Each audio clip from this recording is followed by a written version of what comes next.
Okay guys, I'm using a 13/16 inch paddle bit, and we're going to drill out so that these washers and screws will have a recess. Each one of those holes that you see there going across the control panel box, we just want to recess the washers and the heads of the screws so that the laminate can sit flush against the surface of the wood. And if you can see on that one's been a little bit wallowed out. That's the center one. That's the one I started out with when I was trying to get the hinge in the proper place. And what it was, I drilled it first and it wasn't exactly right. It was making the hinge set just a little high. So I wallowed it out just a little bit, and it actually helped me go ahead and put that one bolt in place and adjust from left to right with the hinge until I got it just like I wanted. And then I was able to go ahead and drill the other ones perfect. So this one right here, after we get it recessed in place and the laminate on and all, it might give us a little trouble putting the tap on the back side, because that screw is going to be so loose it's going to spin, and by the time the laminate's on there you won't have anything to hold the head of the screw. You can't put a Phillips screwdriver against it. The rest of them, even though it's a machine screw, they actually go into this wood tight enough to where once I tighten the screws in, they won't really move that much. If they do try to move some, you know, I mean, I could always take an extra measure when I go to put these in before the laminate's on, and before they're run all the way down, I could put just a little dab of wood glue or something, and just tighten them on all the way in, and that wood glue will set up just enough to just hold the head so they don't spin. Now you can avoid that if you use lag bolts, which under the head of the screw or the bolt, it'll have like, it's like, instead of round, it's like a square, and it will get a bite in the wood itself once you tighten it all the way home, and it'll keep it from spinning when you put a tap on the other side. But that's not what I bought, and I'm just going to go ahead and go with what I bought and do the best I can with it. But I don't think I have too much trouble with that. I think it'll be okay. But the paddle bit, the 13/16 inch, if you can tell on the end there, it's just slightly wider than our washer. A 3/4 was dead on, and I want to give us a little play, because once I drill this and just make a recess for it, I might be off by just a hair, and you want to have just a little wiggle room if you need to move the bolt up or down, left or right, just a hair to get it in the hole. So we're making the recess just slightly larger. Okay, we're going to go ahead and drill. We'll start with these two. And you can see the impression around there where the washer originally was. Well, I can see it in person, and it just kind of gives me a guide to make sure my paddle bit's kind of in the right area. But I'm going to drill just a little bit at a time, just a little bit, and I'm going to keep setting the head of the screw and the washer back inside there, and just see if it sets flush, and make sure before I go ahead and tighten it all the way home, because you know, I just want to make sure that before I get to doing everything, I've gotten deep enough, but I haven't went too deep. So we're going to put it in there each time and just check, and we'll just take this metal ruler and put it against the head, just make sure it's flush. So I'm going to try to go probably about 1/8 of an inch deep, maybe just slightly more. I measured it with this centimeter scale on this little ruler a while ago, and it's actually about 1/2 centimeter will give us just a little extra clearance. So we'll just do a little bit at a time here. Hopefully my box won't move around too much on me.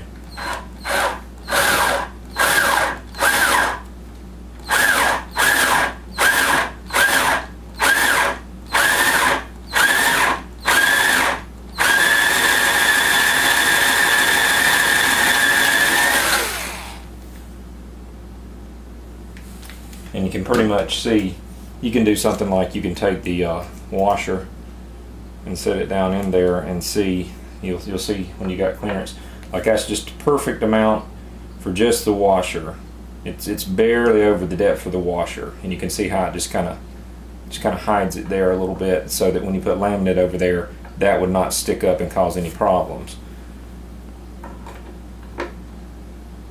But now we want to get a little deeper so that the actual head of the screw will be hidden also. The thing is, it fits so tight, I will have to take it and run it all the way down in there, either by hand or by changing to my screwdriver bit.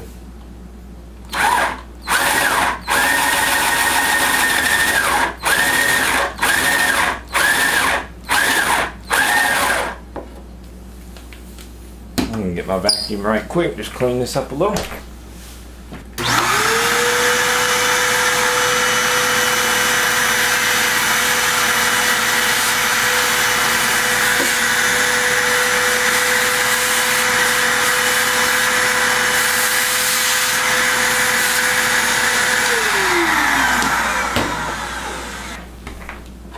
right now, if we could push it all the way through, we would, but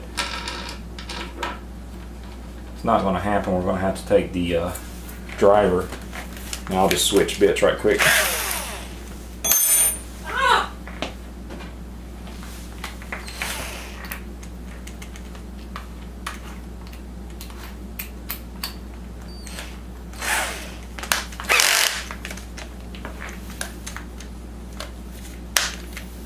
We'll just drive it on down.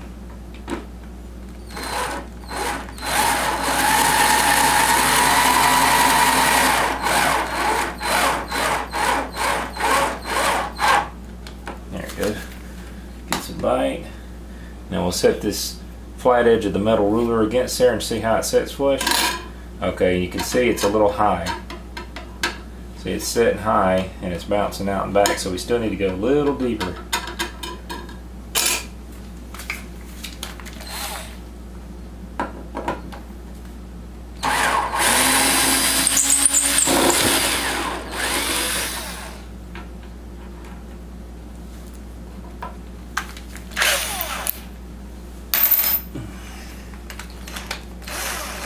Should have got my other electric screwdriver that way. I wouldn't have to change bits out and back. But there's other ways of doing that. You could use something else to determine the depth if you had something that could measure the depth. But we're just doing it this way for now. And go a little bit deeper.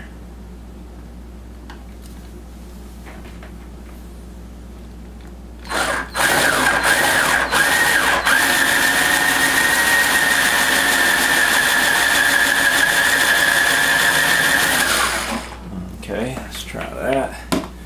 Vacuum our mess up right quick.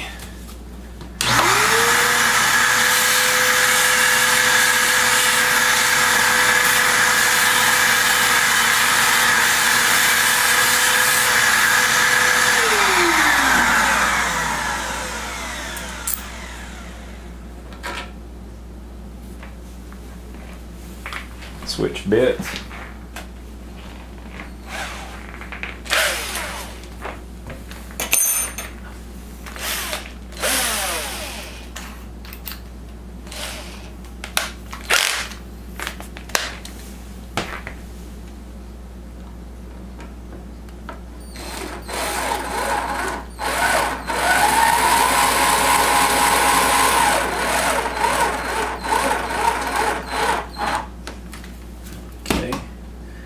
Take our ruler and set it over top. That looks like it's it. Looks nice and flat. It's not teeter-tottering at all, so we've completely hidden the head of the bolt and the washer. And it looks very nice too. Looks very factory-like, but you're never going to see it. It's going to get covered with laminate. Now, if I ever had to take that loose in any way, I'd have to either drill it out or take the laminate off, but pretty much this is, I believe this is going to do for the lifetime of this, what I need it for. And you know, if we have too much problems on the other side, somehow getting a tap on or off, you know, I don't know, I'll find a way to deal with it. But most likely I'll probably put a little dab of wood glue on the upper threads of this before I seat it down, and hopefully it'll lock it in place. If you had something called Loctite, or even if you just have a little paint you can goop in there, it'll probably seize it up enough to where you can tighten the other side. So we're going to continue on and finish the rest of them, and we'll do that probably off camera. Okay guys, we got all of these drilled so that they'll be sunk down into the face of the board. And this one in here, this one in the center that I wallowed out a little bit, and that gave me just a little bit of trouble right there. And all it is because of is the tip of the spade bit. It uses that hole in the center like a pilot, and since it was kind of wallowed out a little bit, the hole was a little more oblong than anything, but it still works out fine. If you just drop it in there like that, you see it looks pretty good. Camera won't focus. But anyway, we're going to go ahead and try to put the laminate on here and see if we can get that installed and get it trimmed out. Hopefully we won't have too much trouble. Have that little nick right here where we started with the table saw. Had it set just a little deep, but that'll be covered by laminate as long as the bearing rides on the surface of the wood over here. Should cover that up. Okay guys, I got one of my piece of scrap laminate. This came from part of the cabinet that we did, and it is almost perfectly what I need to cover the front of this box. So we're going to make use for that, and that's really going to cut down on a lot of wasted material that could have been thrown out. Good thing about this is there's a good sharp long flat edge on the top. It's still going to have to be cut where the groove is, where the hinge goes down, but it saves me some trouble on the corners, because where I mitered these boxes, see if I can put the flashlight on there, where I mitered these boxes, don't know if you can tell, it's mitered so the corners meet, but I didn't meet the angle. I didn't put a slope on the front piece to match the slope that's coming down from the angled piece on each side. So there's a little bit of a lip there. Wish I could get this to focus and show you exactly what I'm talking about. Right there. You can see what I'm talking about. So if the bearing was to ride over that trying to trim this, it wouldn't get a good sharp edge. I'd have to come out with a utility knife or something. But luckily, since this piece is already cut straight all the way across, I can just line it up right there, and it'll take care of that couple inches there on each side, so I won't have to deal with that problem. And then the rider bit will just follow its bearing down into that groove for the hinge and cut all the way across, and it'll make kind of a rounded corner where that hinge sits down in. But we may not even have to trim it, because I cut the slot about I'd say 1/8 of an inch to 1/4 of an inch wider than it was supposed to be. So there's probably about 1/8 of an inch on the left and the right where we have some play for the hinge. So even if see, like that inside corner there, how it's rounded, that's just the way it does. Now on some cabinets that's fine, but some of them have a sharp corner, so you have to come out with a utility knife and kind of cut that little bit out there and make a 90-degree out of it. But we're going to go ahead and get we need to put our bolts and our washers in the wood already and seat them down, and then come back and put the adhesive on, let it dry for about 15 minutes, put it on the back of the laminate at the same time, and after both of them dry for 15, maybe 20 minutes, then you mate them together and burnish them down. After that, we can come back with the trim rider and trim it up. Okay guys, I ran into a bit of a snag last night. I was working on this, and I was going to try to do the laminate and all, and here it is another day again. And what happened was, this is the original type setup right here that I was going to use to fasten the hinge to the control panel box, and then I was wanting to put these in and then put laminate over it, and they would just be pretty much permanently embedded in there. Well, the problem with that is initially putting the hinge on, and later if you ever had to take the hinge off to do any adjustment or any kind of thing to it, the heads on these screws, they turn real easy, especially on this washer, and that's what I've made this recess area to fit, and I made it perfect. I mean, it fits in there, it looks great, it's the perfect depth and all. But the problem is, on the other side, I've got these lock nuts, and these lock nuts, they have like a little bit of plastic in there, and once you tighten it up so far, the plastic gets a bite on the threads, and you keep tightening it, and it holds the nut on so it won't ever back off for you unless you actually take it off with a wrench or a socket. But once you put that much pressure just to get it to where that plastic or that nylon that's inside that nut will tighten up onto the threads, it starts putting an excess amount of pressure on this screw or this bolt, and it'll eventually turn, and it'll be sitting there, and you'll just on the inside, imagine if this was sealed underneath the laminate, this would just keep turning, and you couldn't ever get it to tighten up. And I thought about several different options. I thought about trying to push the screws most of the way in and then put a little wood glue on the threads and shove it on in, hoping that it would seal up against the wood and it would keep it from moving. But I still think that the pressure of turning that would break the wood glue loose, at least maybe not the first time when you tighten the hinge up, but if you ever took it loose for some reason and took the control panel top off and then put it back on, I think it would eventually crack loose. And I really want this to be something that you can seal up underneath that laminate and not ever have to worry about.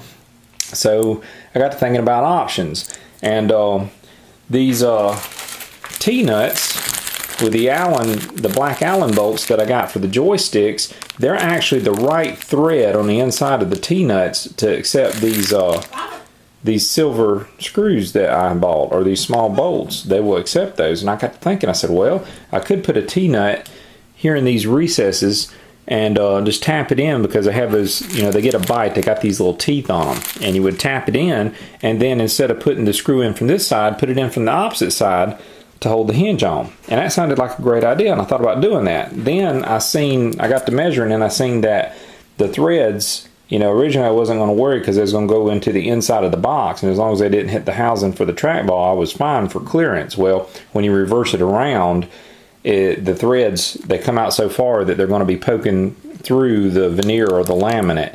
And the only way to get around that would be like to load a whole bunch of washers up on there. I mean, I'd have to load a bunch of washers to just make the thread sit back far enough so that the laminate won't be punctured, or, you know, it won't interfere with the laminate or show through the laminate. And I got to thinking that's just a sloppy way to do it. But anyway, I said that's a sloppy way to do it, you know, with the washers and stuff. And I said I don't want to do that. So I went back to Ace today, and I got some shorter ones. And if you can see, here's the original ones, and here's the shorter ones. They're 1/4 inch shorter. So I think these are 1 inch, and these are 3/4 inch. And that's 1/4 inch shorter, and it's just the perfect length to do what I need to do. And so I'm going to use the T-nuts, the extra ones that came with my bolts, and T-nuts for the joysticks, because I actually have enough to do 2 full sets of joysticks. And I'll just use the T-nuts from that packaging. I can always get more of these online if I need them for another control panel in the future. And I'll use 5 of those. I'll use those shorter 3/4 inch bolts that I bought today that are the same thread and, you know, head design and everything as the other ones I had.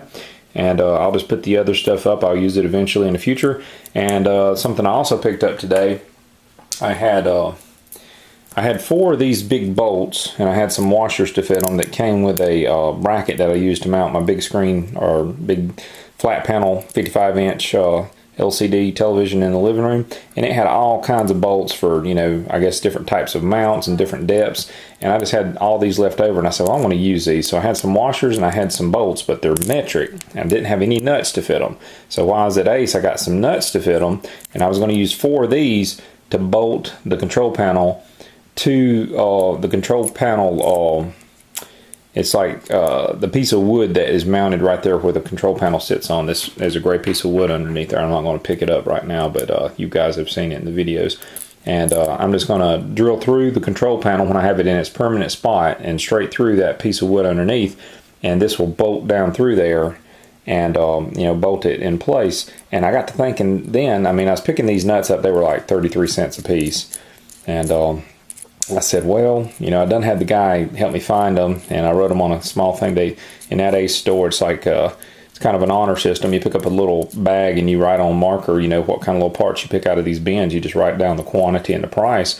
And he'd already written it down on there for me after he helped me find these. And then I came across some larger T-nuts, just like what we're going to use for the hinge. And see, here's the original setup I was going to use, and I said, well, wait a minute, they had these T-nuts, these larger T-nuts to fit. I said, wouldn't that be cool to have that in a piece of wood underneath the control panel and have it embedded permanently, and then anytime you want to take the control panel off, you just take these bolts out. I'm going to use 4 of them. I'll use probably 2 on the left and 2 on the right. You just take these bolts out from the top, and these T-nuts will stay permanently embedded, and you never have to reach underneath and take a nut off or anything. So they were a lot more expensive. These were 33 cents a piece, and these were only 90 cents a piece. They're pretty heavy duty though. I don't know if the video shows, but they're actually pretty big T-nuts. They're thick. They'd be pretty hard to bend. But I said I'd like that better. That'll be permanently mounted underneath there. You can tighten the bolts down, and the control panel won't go anywhere. If you ever need to take the control panel off, you just stick a Phillips head in there, a large Phillips head screwdriver, and take 4 bolts out, and the whole thing removes. And you can leave the T-nuts in there forever. You won't never have to be crawling around hunting in the bottom of the cabinet because these nuts fell off or anything. And I went ahead and bought the nuts anyway because he already had them written on the little baggie, and I said, well, I can use them for something in the future because I think I got some more bolts like this. So. But anyway, that's the way we're going to go now, and we're going to go ahead and try to do what we was going to do last night. We're going to get these T-nuts in here, and we're going to, let's see, I don't guess we need to put the bolts or anything in. And there's no way to do the laminate with the hinge on there because you got to trim around the laminate. So it wasn't like I could even install that first and try to hold a screwdriver on this side with the original setup and tighten it down, because I'd have to remove the hinge just to do the routing around the veneer or the laminate to make it flush. So it was just a bad idea from the get-go. I really should have thought of some way to do that. Should have bought some lag bolts. They had some lag bolts there, and I could have drilled these properly for lag bolts, and they sit down in there and have a little kind of a square protrusion at that underneath the head of the bolt or the screw, and it digs into the wood, and that keeps it from turning. You could have done it that way, but all in all, I'm pretty satisfied with doing it with the T-nuts. Those T-nuts here and the ones under the control panel on that piece of wood, they'll be permanently in there, and I don't think I'll ever have to worry about them coming out. And even if one of these T-nuts was to somehow push loose underneath that laminate, it can't go anywhere. The laminate has it trapped.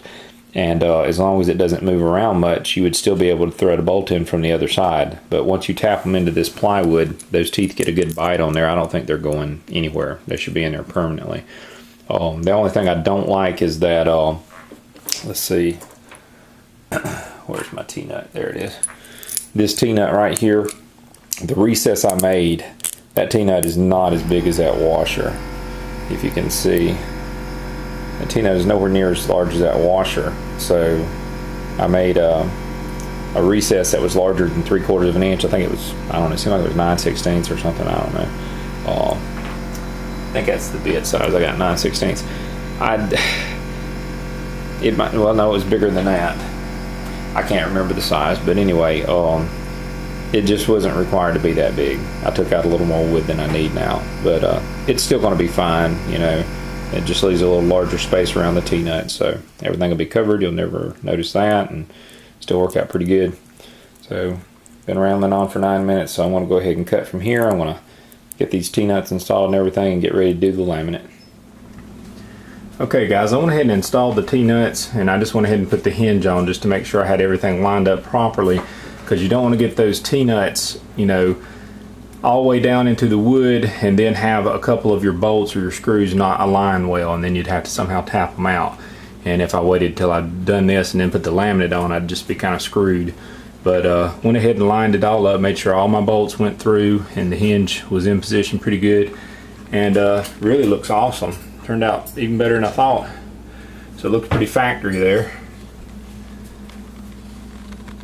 And all I did, instead of tapping them down into place like some people would do with a hammer or something, you would probably need a hammer and maybe a round dowel with those. I just went ahead and just tightened the bolts on the other side. And as I tightened them up, you know, I just tried to be careful not to strip them out or anything. As I tightened them, it just seated the T-nuts into the wood on the other side. It just seated it all the way flush. So, but looks really good. Everything's nice and sturdy, and that hinge, tell you what, I believe you could tear the box apart and the hinge would never be disjoined from it, because that's strong. If this was connected to the cabinet, I believe you can pick the whole cabinet up by the hinge. But we're gonna disconnect it now, and we'll leave the T-nuts in place, and we'll put the piece of black laminate across the front of it.